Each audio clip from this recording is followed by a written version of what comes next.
Subject of a lecture and debate.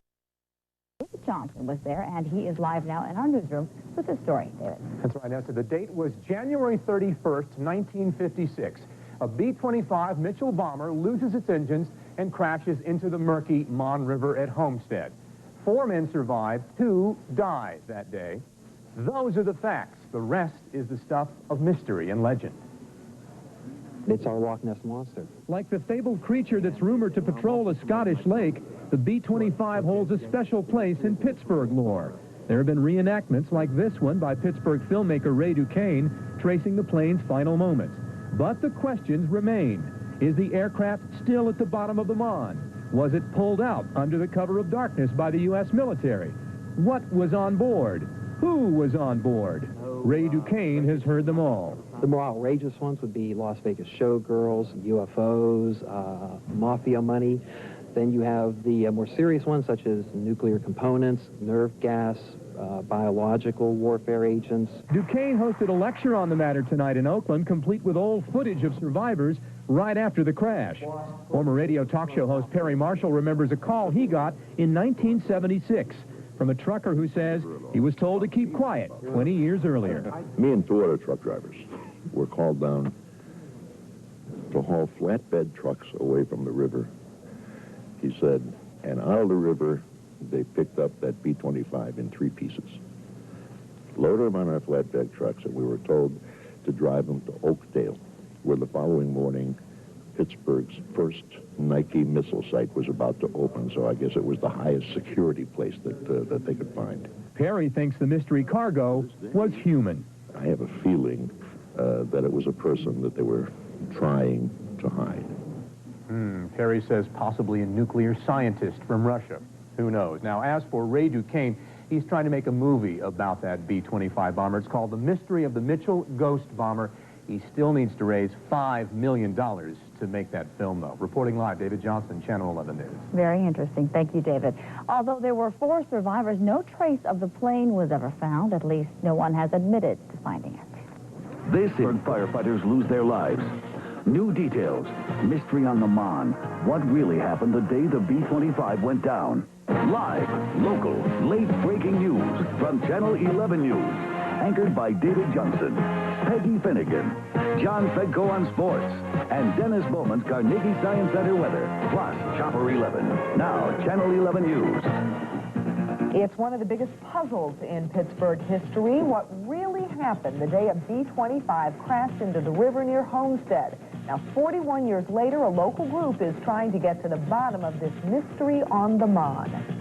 Age-old mystery on the Mon. A B-25 crashes into the Monongahela River in 1956, but no trace of the wreckage is ever found. Well, now that event is being reenacted. 41 years ago, an Air Force B-25 bomber plummeted into the Mon River. After that, no one knows if the rest of the story is fact or fiction because no one ever found the plane. But today, a film crew is trying to solve the mystery. Chopper 11 flew alongside as crews reenacted the last 17 minutes of the ill-fated journey, of course, minus the crash. The Homestead high-level bridge shut down around 4 o'clock. Hundreds of folks who live around that area came out to watch. Some still believe the mystery is because of a government cover-up. Others believe the plane was carrying some secret cargo. The plane was 53 feet long with a wingspan of 67 feet, so hard not to miss if someone did indeed recover it from the bottom of the Mon. Two Wings and A Prayer Films staged today's reenactment, and the company hopes to make a movie on the story called Mystery of the Mitchell Ghost Bomber. And then a local producer tries to simulate a hometown mystery, an ill-fated flight of a B-25 bomber. We'll show you that next. It's become Pittsburgh folklore. What really happened to a B-25 bomber that crashed in the Mon River near Homestead 41 years ago today? Some have always suspected a government cover-up. What they suspect is that that plane was on a secret mission and secretly removed from the river. Well, that's never been proven. The plane has never been found. So in an effort to find out what really happened and possibly make a movie about it, the last 17 minutes of that flight was simulated today near the Homestead high-level bridge. John Burnett talked to the man who hopes to someday reenact the mystery using a real B-25.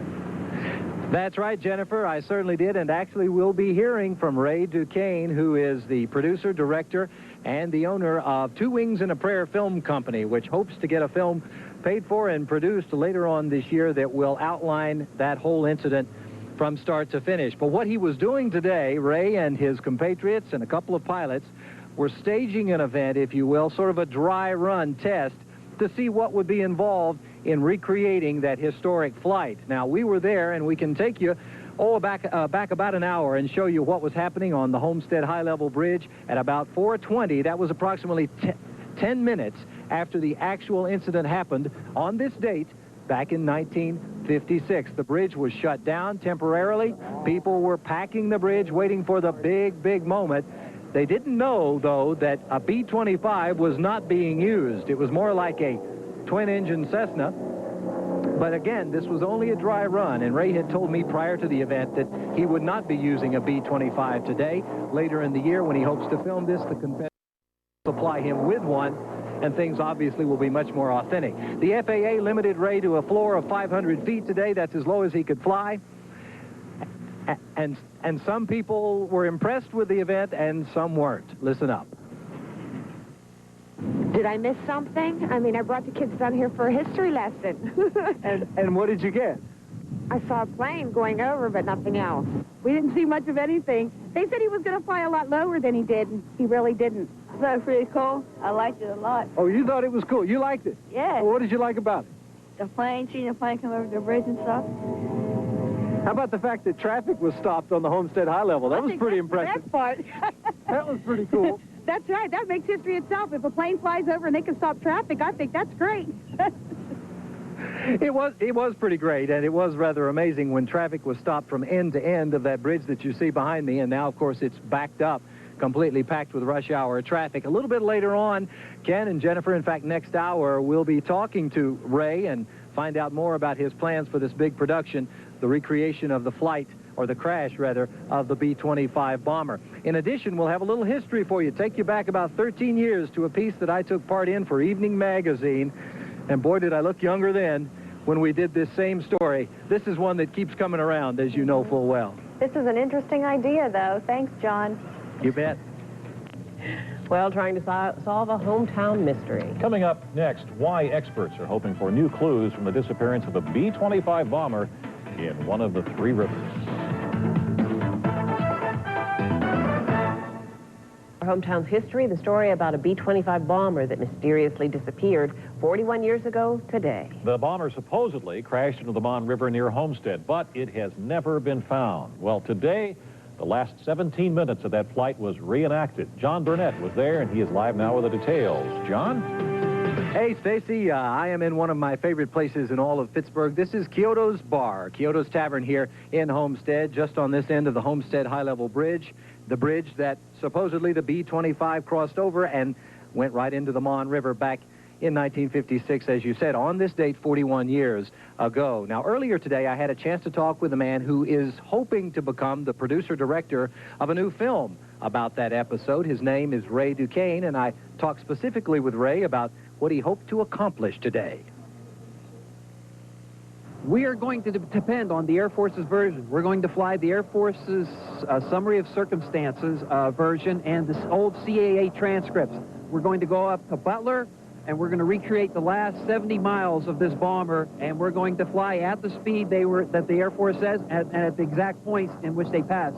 At 4:25 this afternoon, Ray got his chance to do just that in a twin-engine Cessna, not a B-25, and at 500 feet above ground level, not right down on the deck. 41 years ago, it happened a little differently. The B-25 first came to prominence during World War II in the famous air raids over Tokyo. After the war, it was used to deliver heavy payloads, and it was on one of those cargo missions that Pittsburgh's B-25 mystery began. A B-25 bomber left Nellis Air Force Base in Las Vegas, Nevada, bound for Harrisburg, Pennsylvania. But something happened along the way. The Air Force said that the plane developed a fuel leak near Pittsburgh and had to be ditched in the Mon River. On January 31st, 1956, pilot Major Bill Dodson steered his B-25 bomber over the top of the Homestead High-Level Bridge and pointed the plane into the dark, murky waters of the Mon River. The time was 4:10 in the afternoon. The plane floated briefly on the surface of the river while the crew scrambled to escape from the sinking craft. However, not everyone made it. 2 men drowned. 5 minutes later, the huge bomber sank out of sight.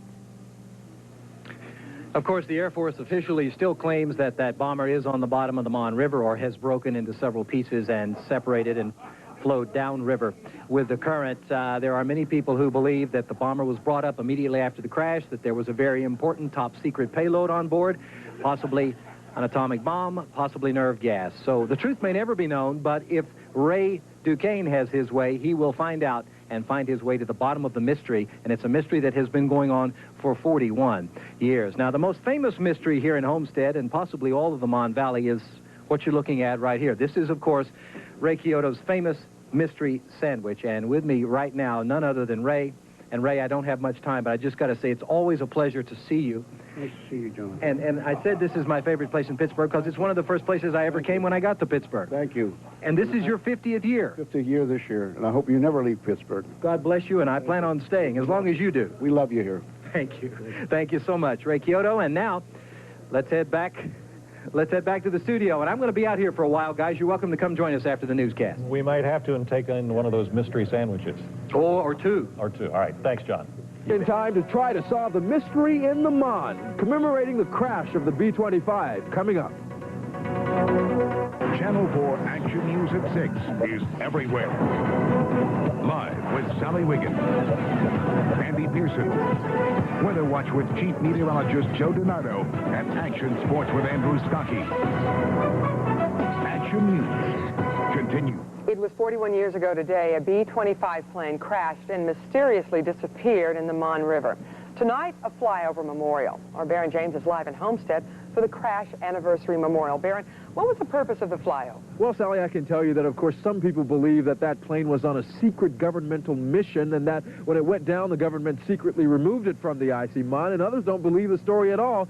Still, a film crew helped set up this reenactment today, a couple of hours ago, to help commemorate the last flight of the B-25, of course, without the crash.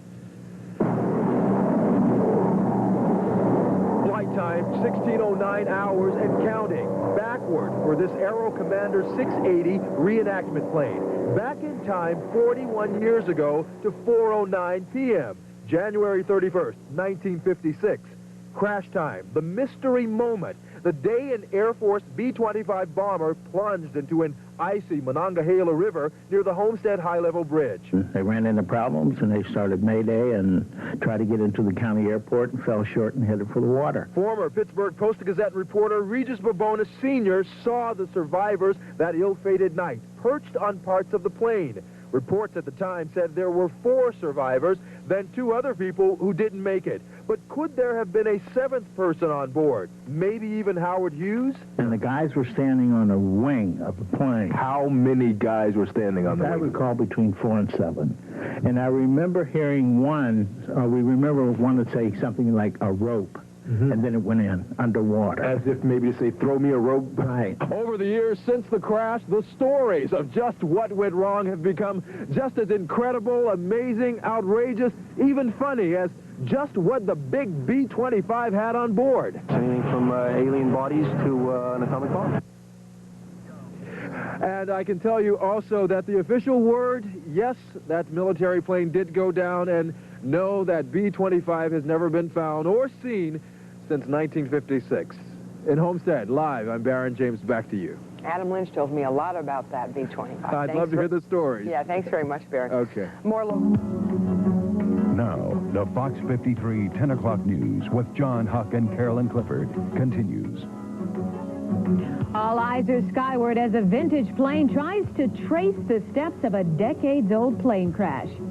It's right out of the X-Files, a missing plane and a possible military cover-up. You got that right, Carolyn. It is a bizarre story, and it's one that's been a part of Pittsburgh lore for 41 years, ever since the B-25 crash-landed into the Mon River.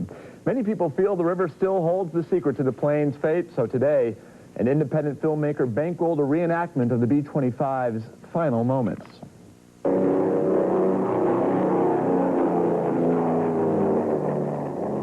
The The flyover of a vintage 1957 Aero Commander could have answered a lot of questions into the mysterious crash of an Air Force B-25 41 years ago today.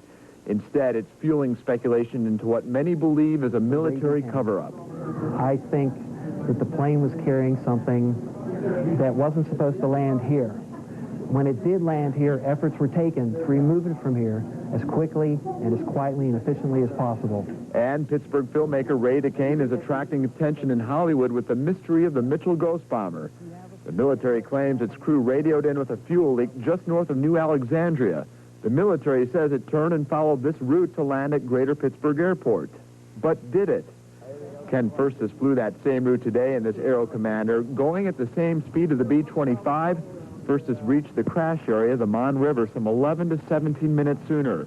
So why couldn't the B-25 land safely? I don't think the mystery's ever gone away. I said this has been a question people have asked in Pittsburgh for quite a few years. Furstis was hired by Ray Duquesne. The independent filmmaker and many others feel the plane inexplicably took this roundabout route. The theory is it was in distress, but the B-25 passed over Johnstown and Allegheny County airports. It's a mystery, it's a thriller, and it's based on a true story. Duquesne's theory is that the plane avoided those other airports because it was loaded with top-secret military hardware and had to make it to the military base at Greater Pitt. Whether the B-25 still lies at the bottom of the Mon is up for speculation. A river, much like the military, doesn't easily give up its secrets. Duquesne says 9 of the 10 planes that have crashed into the Mon have been recovered. The lone one unrecovered is the B-25. He hopes to release a docudrama on the mystery in the spring of '98. Thanks, Darius.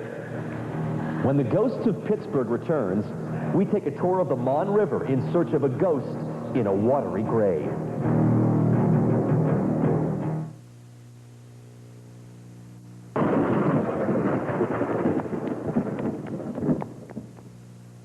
Not all of Pittsburgh's ghost stories involve people. In fact, one of the most haunting mysteries involves a military plane. Tonight, Bob Bruce takes a haunting boat ride back to the Mon River to pick up the mysterious, missing pieces of the ghost bomber. Since the beginning of aviation, a total of 10 airplanes have crashed here in the murky waters of the Mon. All have been recovered, except for one, a B-25 Billy Mitchell bomber that crashed here in 1956.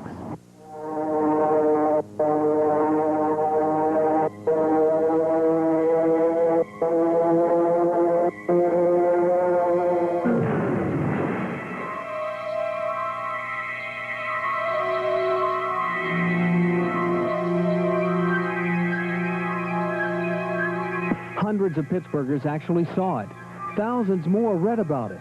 The B-25 crash that killed 2 crew members and injured 4 others. Retired newspaper reporter George Swetnam was at the scene in 1956. Nobody had any doubts that it would be found down there. It was just assumed it would be. But the days turned into weeks. The Army Corps of Engineers swept mile after mile, using extra equipment and manpower to search the bottom of the river. Their efforts yielded nothing but frustration.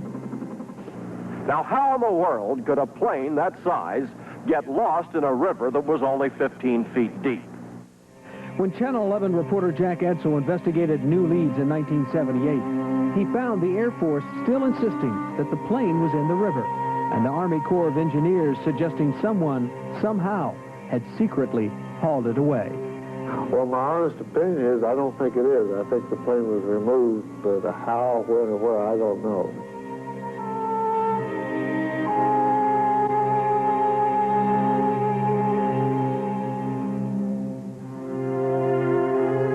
A bomber disappeared in this river.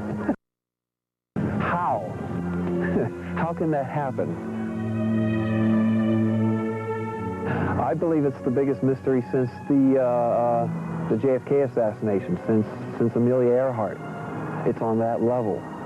You have something disappearing off the face of the earth. And in this river, it's our mystery. It's our ghost. Pittsburgh filmmaker Ray Duquesne has spent hours on the banks of the Mon and 2 years ghost bomber's disappearance. He believes the U.S. government secretly removed the plane and hauled it away, either by truck, by rail, or by concealing dismantled pieces of the wreckage on a barge. Why would the government want to spirit the bomber away? Well, over the years, some researchers have maintained there was an extra 3,000 pounds of cargo on board. Cargo the government did not want the public to know about. But they went to great lengths to make sure the people of Pittsburgh didn't know that that 3,000 pounds was in the river. The plane took off from Nellis Air Force Base, just outside of Las Vegas. Area 51 is a classified base. They did atomic testing. The stealth bomber, the U-2 bomber, these were all covert things that were developed there at Area 51. So this wasn't an ordinary plane from an ordinary base on an ordinary mission. There was also a seventh man. There were 6 men on the flight manifest. However, the rescues that took place on the river, there was a 7th man pulled out. He's never been identified, and I felt that he was babysitting the cargo. And to get his name out would also compromise whatever was on board. Whatever was aboard the plane could have been dangerous enough to be kept a secret and dangerous enough to cause a citywide panic upon crash. There was no panic, but to this day, there are still no answers, no hard evidence of what really happened back in 1956. Those things don't happen very mysteriously, or not big things as big as a plane. It came from a mysterious location and ended up in a mysterious circumstance. From beginning to end, the whole thing takes on a whole supernatural tint.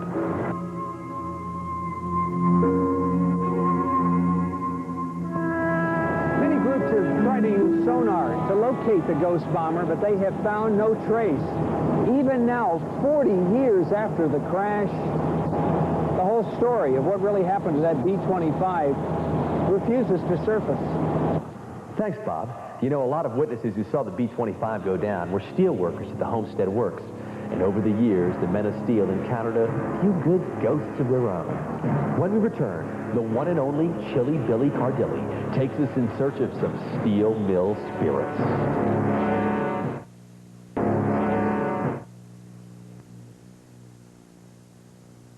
30 years ago today, a B-25 bomber crashed into the Mon River and disappeared without a trace. Or did it? 4 crew members survived and 2 died that day. The mystery continues to fascinate folks in Pittsburgh, and now a high-tech recovery team is determined to put those rumors to rest. Liz Miles has the story. The B-25 bomber that crash-landed in the Mon River near the Homestead Bridge on January 31st, 1956, has been the source of endless speculation and conjecture. Why did it crash? What was its mysterious cargo? Was it brought up by the government in the dead of night? Air Force Intelligence Officer Major Matt Punzik is looking for the plane, but not for the answers to those questions. I personally do not believe there was a conspiracy. I don't believe there's anything special about this aircraft. I believe it was a very generic trainer on a very generic mission that had some problems. Punzik, on his own time, is part of the B-25 recovery team. For the past 2 years, they've been searching for the plane using divers and high-tech sonar and satellite positioning. But they've also heard all the theories, like what the plane might have been carrying. Okay, extra cargoes. We could start off basically with chemical weapons, nuclear weapons, or nuclear weapons components, another favorite one, mafia money, Las Vegas showgirls. Ray Duquesne is writing a screenplay about the mystery. He has spoken to J&L employees who say the plane was covertly recovered from the crash site. And that was done at night, but there was the lock and dam system was used to slow the river up enough, and by morning time release the locks and dams. Nobody would know the difference. He has also investigated the 7th man theory. It came out that with the rescues that were going on here, there were several different tugboats. And when you count up the number of people pulled from the river, there was a 7th man. But he doesn't buy the possibility that the 7th man was Howard Hughes, as some reports speculated. No. The theories will continue until the mystery is solved. Matt Punzik believes he can do that by finding the mystery bomber at the bottom of the Mon. And anyone who has information on or is interested in the crash of the B-25 is invited to a party going on tonight until 9 o'clock at Rosebud in the Strip. The recovery group and Ray Duquesne would love to talk to you or answer questions. And this great computer-generated picture of the plane is available at Filmet Laboratories in Swissvale. Final approach. Yeah, it's kind of a mocked-up picture, but it's very good. You know who did the meteorological report on that crash? Yes, I do. Joe DiNardo. That's right. Thank you, Liz. Live from Television Hill, this is Channel 11 News Talkback on the Pittsburgh Cable News Channel. The only place on Pittsburgh television you can call in with your feedback on the top stories in the news today. Pick up the phone and call the news team voted best in the state. Now, Channel 11 News Talkback. Good evening. Thanks for being with us on Talkback tonight here on the Pittsburgh Cable News Channel. I'm David Johnson, your host. As always, our number to call to talk back to tell us what you think of the news is 333-PCNC. Numerically, that's 333-7262. To talk back to give us your views on what you saw on the news tonight. Well, there's a lot of news happening today, but we're going to devote most of Talk Back to one of the biggest unsolved mysteries in Pittsburgh history. 40 years ago today, an Air Force plane crashed into the Monongahela River. It's never been found. At least that's what some people say. Others, however, believe the government removed the plane from the river under the cloak of darkness for various reasons. Well, two people who are searching for the plane are with us tonight, but first, let's go to Stuart Brown, who takes a look at this mystery on the Mon. It was 53 feet long with a wingspan of 67 feet. Could they have secretly removed such a big plane from the river in the middle of the night?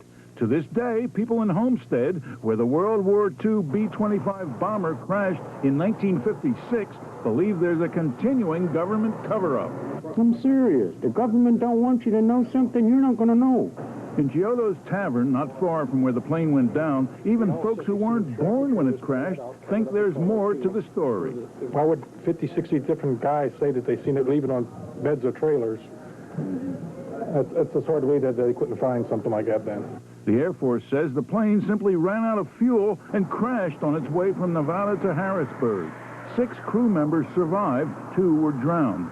Robert Shima is part of a volunteer group that's probed the rivers with high-tech sonar equipment for 2 years. So far, they've found nothing at 4 locations. The recent local floods could yield new clues.